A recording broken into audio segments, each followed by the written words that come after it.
Hi, I'm Michael. Thank you for coming. Architecture must increase space held in common by the appropriation of building space. As the privatization of common space continues alongside massive increases in wealth inequality, the course for architecture is clear. We must work to serve the interests of the whole of society through the means of the discipline, the production of equitable and accessible space. Considering that buildings are formations of energy, materials and effort largely defined by money flows and profit, the reclamation of space within and around buildings becomes a reclamation of the energy and wealth of society. Neither the possession of wealth nor of space should be concentrated under the ownership of a minority, but rather distributed and shared amongst all people. Therefore, architecture must resist the privatization of existing public space, the creation of privately owned public spaces, and the development of street-level space not open to the public.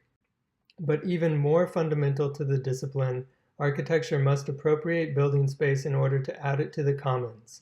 This space will be created within, around, and on top of new and existing buildings, infiltrating and disrupting conventional typologies and programs by increasing the area held in common and put toward common use, and distributing this area throughout a building.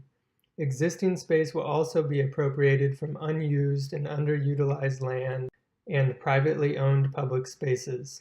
In understanding that the design of a place serves to regulate, constrain, and determine those who interact with it, or conversely, serves to invite interaction, participation, and communality, architecture must work to produce space which is equally accessible to all people and promotes the conception of a broad public.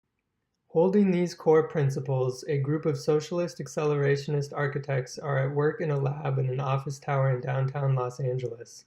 Understanding that buildings, as formations of social wealth and energy, should no longer be owned by a small number of individuals, but rather by the whole of society from whose wealth they were produced, and believing that only by radically advancing technology will their desire for a society emancipated from productive labor be achieved, these accelerationists have developed a genetically modified form of the bacterium Sporosarcina pasteurii.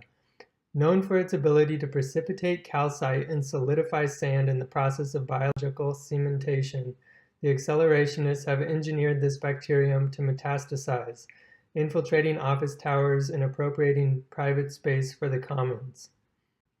Slowly proliferating in the form of a mesh-like scaffold, the bacteria expands slowly through buildings, collapsing walls, windows, floors, and ceilings.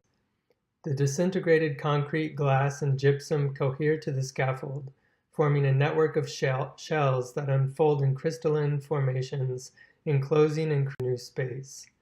Through this process, the reclamation and production of space to be held in common begins, laying the fertile soil from which a new society free of exploitation and profit will grow, and planting the seeds of a new kind of human being.